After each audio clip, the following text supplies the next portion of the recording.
यही कुरुक्षेत्र की धरती पर कि कर्मण्ये वाधिकारस्ते मां फलेषु कदाचन, यही है उसका भाव। कर्म करिए, अच्छा कर्म करेंगे अच्छा फल प्राप्त करेंगे, बुरा कर्म करेंगे तो उसको आपको कोई ताकत उस पाप से वंचित नहीं कर सकती। उस पाप को, वो पाप आपको घेरेगा ही घेरेगा। अच्छा करेंगे, आपके पुण्य पर कोई डकैती नहीं डाल पाएगा, कोई नहीं डकैती डाल पाएगा। और इसीलिए अच्छा करने के लिए हमें कार्य करना होगा। अच्छा करने के लिए गलत नहीं करेंगे, सही करेंगे। नशा के खिलाफ अभियान चलाएंगे, जन जागरण के एक व्यापक अभियान के साथ चल रहे धर्मांतरण के वैध और राष्ट्र विरोधी गतिविधि को कंट्रोल करेंगे। डेमोग्राफी बदलने की जो साजिश हो रही है, लव जिहाद के नाम पर हमारी बेटियों के साथ जो खिलवाड़ किया जा रहा है, इसको रोकेंगे, सख्ती से रोकेंगे। जागरूक करेंगे परिवारों को संस्कारित करेंगे और संस्कारवान परिवार के माध्यम से एक सशक्त राष्ट्र के निर्माण की दिशा में जो प्रवर्तमान अभियान है, इस अभियान में हम भी योगदान देंगे। यह हमारे योगियों को, पूज्य संतों को और समाज के जागरूक नागरिकों को इस दिशा में आगे बढ़ना होगा। और इसकी शुरुआत होती है नशा के खिलाफ अभियान से। जो मैंने कहा, नशा नाश का कारण है, पूरी पीढ़ी को खोखला बना देता है, उसकी सोचने समझने की सामर्थ्य को नष्ट कर डालता है, उसे तमाम प्रकार के पाप कर्मों के लिए प्रेरित करता है। हमें इससे बचने की आवश्यकता है, उसके खिलाफ एक अभियान को चलाने की आवश्यकता है।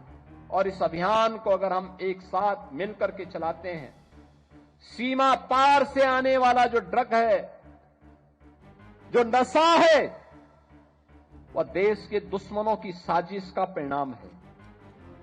कोई जाने अनजाने में उसमें लिप्त है, उस अवैध कारोबार में लिप्त है, उसको वार्न करिए, लोकल पुलिस को अवगत कराइए, समाज को और उसके परिवार को अवगत कराइए।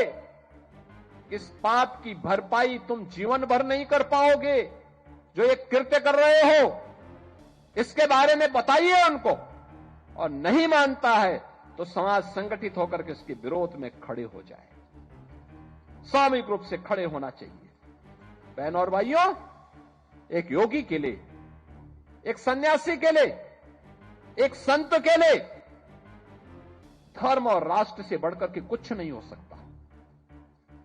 यही उसके जीवन का ध्येय होना चाहिए। उसकी व्यक्तिगत प्रॉपर्टी कुछ नहीं होती, धर्म ही उसकी प्रॉपर्टी है, राष्ट्र ही उसका स्वाभिमान है।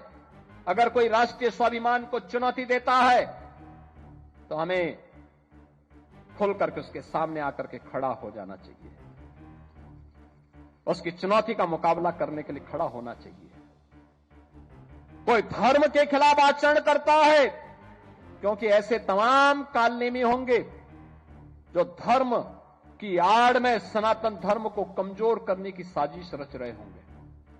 हमें उनसे सावधान होना होगा, उनसे सतर्क रहना होगा। अगर हम सतर्क हैं तो कोई आने वाले समय में हमारी जो यात्रा चल रही है, आज भारत एक नई आभा के साथ आगे बढ़ रहा है। देख रहे हैं ना, दुनिया में जब हलचल है, अराजकता है, अव्यवस्था है, लोग लड़ रहे हैं आपस में, तब भारत एक शानदार यात्रा के साथ आगे बढ़ रहा है। आप सोचो, इस शानदार यात्रा नहीं होती तो प्रयागराज में मौनी अमावस्या के दिन मात्र माघ मेला है, कुंभ नहीं है। कल यानी 18 जनवरी को मौनी अमावस्या के दिन 4.5 करोड़ श्रद्धालु वहां आकर के संगम में आस्था की डुबकी लगाया है। 4.5 करोड़। और गंगा जल क्या अविरल और निर्मल है। हमारा दायित्व बनता है कि हम हर उस प्रतीक को सम्मान दें जो हमारे ऋषि मुनियों ने, संतों ने, शास्त्रों ने जिसके लिए हमें प्रेरित किया।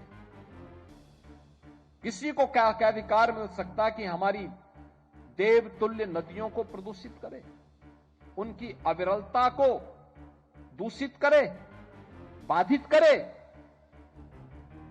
हमें किसी को अधिकार नहीं देना चाहिए। हमारा भी दायित्व बनता है कि तालाब है उसका संरक्षण करें। भाई, तालाब के माध्यम से केवल वो तालाब जल ही नहीं दे रहा, जल का संरक्षण करने का काम भी करता है, सरप्लस वाटर को संरक्षित करता है, और जब संरक्षित करता है तो वही जल फिर आपके काम आता है, ग्राउंड वाटर ही फिर आपके काम आता है। अगर आप बैंक में पैसा जमा नहीं करेंगे और आपको कभी जरूरत पड़ गई पैसे की, आप बैंक में जाएंगे, बैंक आपको पैसा दे देगा क्या? नहीं देगा। ऐसे ही स्थिति हमारे जीवन की भी होती है। हमने जल संरक्षित किया नहीं और हम चाहेंगे कि हम जल लेते जाएं, और एक समय जब भूगर्भीय जल समाप्त हो जाएगा तब कहां जाएंगे आप? इसलिए तालाबों पे कब्जा मत होने दीजिए, उसका संरक्षण करिए, वहां जल शुद्ध हो जाए, इसके लिए देसी पद्धति अपनाइए, नदियों को पुनर्जीवित करिए। मैं देख रहा था हरियाणा में तो सरस्वती नदी को पुनर्जीवित करने का काम हुआ। मैं पेवा में गया था, बापू शेरनाथ जी बापू के आश्रम में। क्या देखा मैंने वहां, सरस्वती जी का कितना पावन धारा वहां दिख रही थी।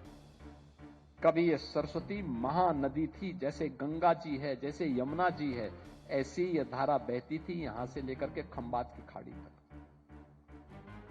लुप्त हो गई। हमारा दायित्व बनता है कि अपनी नदी संस्कृति को जीवित करें, पर्यावरण के संरक्षण के लिए कार्य करें।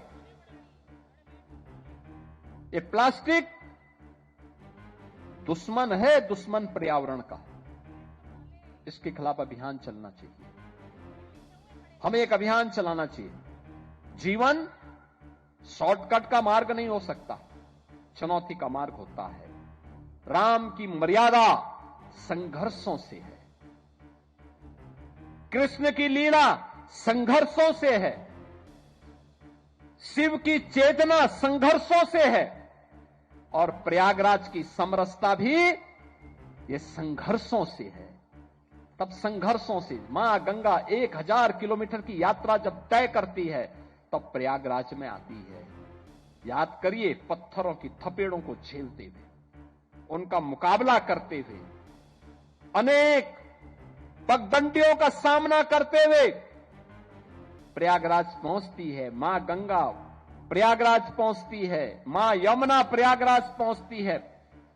आध्यात्मिक रूप से मां सरस्वती वहां पहुंचती है, और तीनों का जब त्रिवेणी बनती है वह पवित्र धाम बनता है। और तब लोग कोई उचित मुहूर्त देख करके वहां आस्था की डुबकी लगा करके जीवन को धन्य धन्य महसूस करते हैं। यही तो सनातन धर्म है, यही सनातन धर्म का भाव है।